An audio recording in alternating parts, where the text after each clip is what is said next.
A disparada dos preços dos combustíveis devido à guerra no Oriente Médio se tornou um fator-chave nas discussões sobre transição energética.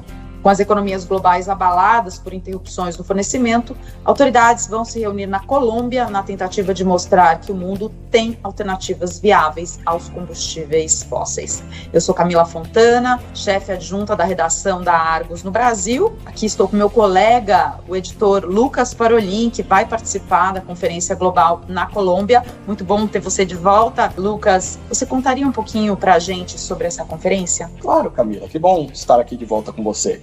Camila, a Colômbia vai sediar a primeira conferência sobre a transição dos combustíveis fósseis dos dias 24 a 29 de abril. Para falar dessa conferência, eu preciso voltar lá para 2023, quando quase 200 países concordaram iniciar a transição para longe dos combustíveis fósseis, como parte dos acordos da COP28, que foi em Dubai. O tema voltou a ganhar destaque na COP30, que foi realizada no Brasil. O presidente Luiz Inácio Lula da Silva pediu que os países criassem um roteiro poucos dias antes do início da cúpula. E, eventualmente, cerca de 80 países assinaram uma coalizão apoiando a criação desse roteiro. Embora o texto final da COP30 não tenha incluído a expressão transição dos combustíveis fósseis, a bola já estava rolando. A presidência da COP30, por exemplo, assumiu a responsabilidade de apresentar esse roteiro até a COP31, que vai rolar esse ano na Turquia. Aí a Colômbia anunciou que sediaria essa conferência, com o apoio da Holanda, e essa conferência, dizem eles, vai ser uma plataforma ampla, intergovernamental e multissetorial complementar às Nações Unidas, para identificar caminhos legais, econômicos e sociais para eliminar gradualmente os combustíveis fósseis. Você usou a palavra complementar, né? Então, o objetivo da conferência não é responder à comissão na COP30, nem substituir as discussões na ONU. Exatamente, Camila. É somar e não substituir. Essa conferência da Colômbia ela não quer tomar o espaço das COPs, das Nações Unidas, etc. E, na verdade, esse evento vai se concentrar nos detalhes práticos da transição energética. O que seria considerado um sucesso? Camila, a conferência vai produzir um relatório que vai alimentar o roteiro da COP30 e também da COP31. A própria presidência da COP30 participará da conferência e disse que ela espera gerar uma contribuição importante para o seu próprio roteiro. A presidência me contou que ela espera que as trocas de perspectivas surgidas na conferência em Santa Marta contribuam para o entendimento geral sobre a transição energética e a eliminação dos combustíveis fósseis. O que a Colômbia realmente quer é gerar uma sensação de progresso. Basicamente, passar de compromissos amplos para ações mais concretas. E a ação concreta seria o relatório prático. Existem prioridades nesse sentido? São 3. Primeiro, a transição econômica para reduzir a dependência dos combustíveis fósseis. Isso significa analisar os países que ainda dependem deles e ver como podem mudar suas economias para outras fontes de energia. Segundo, é equilibrar oferta e demanda, que se relaciona com segurança energética, especialmente nesses tempos geopolíticos incertos por causa da guerra. A Colômbia disse que quer que os países europeus, em especial, compartilhem os desafios que enfrentaram nesse sentido. E terceiro, a conferência quer enfrentar os subsídios aos combustíveis fósseis, com foco em como eliminá-los em nível nacional. E, Lucas, a guerra no Irã causou aí a disparada dos preços globais de petróleo e de combustíveis, também aumentou os temores em relação a choques de oferta. Como isso se conecta à conferência? Ótima pergunta, Camila. Alguns participantes da conferência estão observando que o choque de preços mostrou como as economias podem ser vulneráveis a interrupções no fornecimento.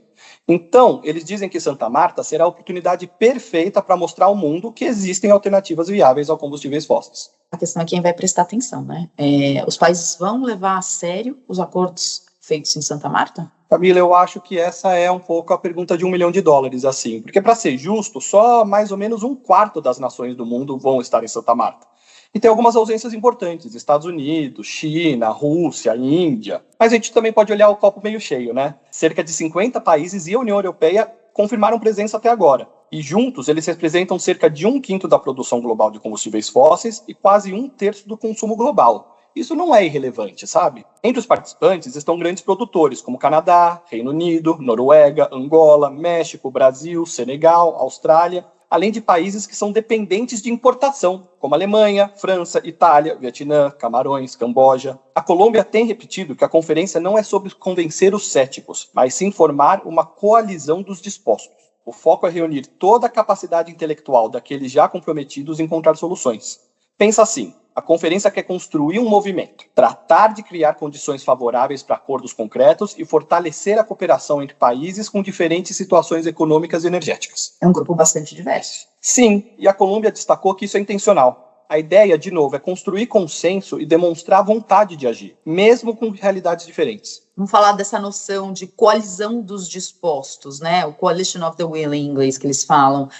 Eles terão que conversar com os não dispostos em algum momento. Pois é, Camila. Mas assim, a ideia é primeiro fortalecer os seus próprios argumentos. Não é que não haja problemas a enfrentar, sabe? Eles sabem disso. O mundo depende muito dos combustíveis fósseis ainda. Mas o que eu quero dizer é assim, alguns produtores estão prontos para participar da discussão e colocar os seus pontos. Mas isso não significa necessariamente que eles estejam prontos para se comprometer a eliminar petróleo e gás. Vamos olhar o caso do Brasil. O Brasil prometeu seu próprio roteiro para eliminar os combustíveis fósseis em fevereiro e ainda não publicou. A gente não pode esquecer que estamos falando de um país que produz 4 milhões de barris de petróleo por dia e quer aumentar isso para 5,3 milhões até 2030. O Canadá também é o quarto maior produtor de petróleo do mundo, mas não tem plano real nenhum de parar. Ele está focado, na verdade, em eliminar subsídios e reduzir emissões. A Noruega também disse repetidamente que não planeja eliminar petróleo e gás, embora o seu Partido Verde tenha pressionado por uma comissão para discutir a transição do petróleo. Também não é como se esses processos internacionais de transição energética e negociações, como a COP, etc., não tivessem sido criticados antes, né, Camila? Recentemente, a Guiana, que é um dos produtores emergentes de petróleo no mundo, criticou esses eventos por serem espaços de muita conversa e pouca ação. Então não é uma conversa fácil para ninguém. Mas recentemente, sabe, eu estava assistindo um webinar que contou com a presença do Mani Atalya, que é o ministro de Mudança Climática de Tuvalu. Tuvalu, para quem não sabe, é uma pequena nação de ilha que também vai participar das conferências em Santa Marta. E ele disse que essa questão da transição não se trata mais de convencer os não dispostos, mas sim de bom senso.